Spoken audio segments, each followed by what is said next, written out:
Bonjour, donc samedi 14 août, et un petit point sur la situation. Bon, les réserves c'est assez léger, ça, voilà, ils n'ont pas encore vraiment refait de réserve.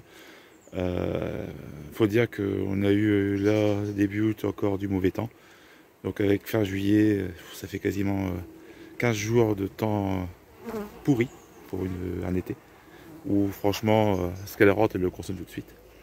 Ça va un peu mieux depuis 3-4 jours, où on va dire que ça sort pas mal. Il y a des rentrées de pollen, aussi un peu de nectar qui rentre. J'ai mis à lécher mes cadres de miel figé. Et ouais, tout a été consommé.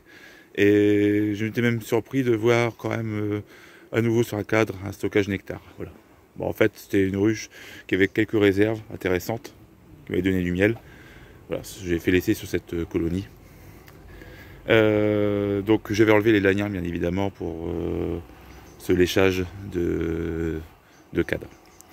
Ensuite, pour certaines colonies, j'ai mis du cordy. Alors je voulais mettre du sirop, mais les deux boutiques où je me fournis, BG9 et ICO sur l'île, sont en congé là, actuellement. Et j'ai voulu commander sur internet et il y a rupture de stock, voilà, sur ICO. Oui, parce qu'il y avait les frais de port offerts, donc autant en profiter. Sinon, pas grand chose. Alors attention néanmoins, c'est avec certaines colonies. Là, j'ai pu faire une mauvaise expérience avec justement cette colonie. Reine de juin, donc normalement une reine de l'année, sans problème, qui pondait bien. Et puis là, en faisant un tour pour vérifier, je sais pas pourquoi j'ai voulu vérifier celle-là. J'ai vu les cellules, non pas de remérage, mais sauveté. Voilà. Il y a dû avoir un problème avec la reine. Pourtant, je l'ai pas visité, donc je pense pas l'avoir tué accidentellement. Donc j'ai pris des cadres avec des cellules et bien évidemment j'avais d'autres soucis. Je les ai introduits ici sur ces deux jeunes colonies qui normalement auraient dû me donner une reine fin juillet. Il n'y avait toujours rien. Et les cellules royales n'ont pas été détruites. Donc voilà. C'est un peu la fin de saison pour faire des reines. C'est juste. Habituellement, pour moi, c'est toujours aller début août, dernier délai. Mais là, je vais arriver avec la fécondation autour du 20 août. Et les mâles commencent à se faire éjecter. Ça, je l'ai vu il y a 2 jours sur une des colonies. Donc voilà, ça va être dur, dur, dur. Donc après, il y a toujours l'option de trouver des reines chez un pro. Mais bon, on est quand même en fin de saison aussi. On verra bien. Donc sur 13 colonies, j'en ai 4 qui ont un problème de reine. Voilà, qui doivent changer la reine. Donc je peux en avoir 13 en automne, comme je peux en avoir 9. Voilà. J'en avais une 14e, mais elle est fichue. Voilà. C'est la Warée où j'avais essayé. J'avais mis une cellule royale, 2 bucks avec des abeilles noires et un peu de couvain.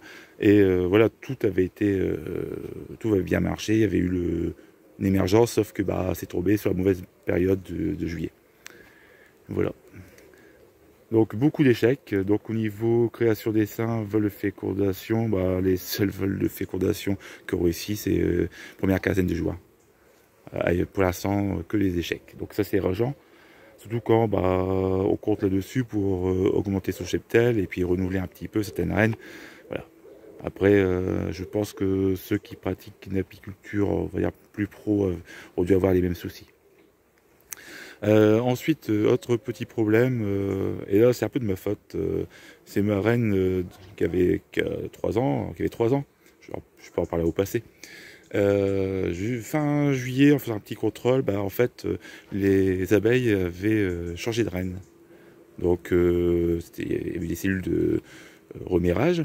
Alors, c'est comme une cellule d'essaimage, voilà, une belle cellule.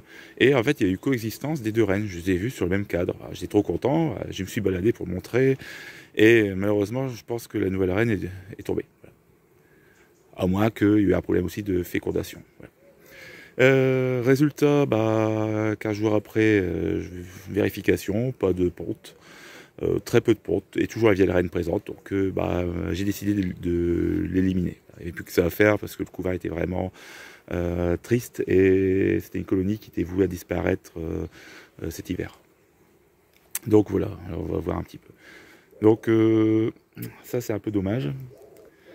L'année prochaine, j'essaierai vraiment de mieux gérer, éventuellement de garder des rennes de secours, des rennes pour 2 ans. Cette année, j'ai voulu le faire, mais comme il y a un tas de problèmes avec les fécondations, bah voilà, je me suis un peu abstenu. Donc, mis à part l'âne qui est sur ses 3 ans, qui de toute façon allait être éliminée. De toute façon, il y avait des cellules de remérage quand je l'ai sauvé de la colonie. Voilà. Donc pas d'autres nouvelles, donc mis à part surveiller les réserves, il n'y a que ça à faire. Bon, j'espère que vous avez fait vos traitements. Donc après vous avez le choix pour le traitement Apivar, Pilaivar, Varomède, puis j'en passe. Il faut simplement respecter la durée. Donc voilà, vous voyez une belle activité, ça sort pour l'instant. Mais ça peut être trompeur, donc ça méfiez-vous, il peut y avoir une activité. Et derrière, avoir un problème de règne. Et donc oui, une dernière chose, peut-être que vous l'avez constaté aussi, autant fin juillet j'avais des colonies avec 8 cadres de couvain sans problème. Là certaines ont commencé à réduire, on réduit la voilure. Donc j'ai des colonies qui sont maintenant à 5-6 cadres de couvain. Donc là il va falloir que je commence à partitionner dans ce cas-là. Et je pense que je vais arriver à faire hiverner sur 6-7 cadres. Bon, ça devrait aller. Normalement c'est bon. Par contre, je suis pas sûr d'avoir un nombre suffisant de partitions. Voilà. Allez, je vous laisse. À bientôt.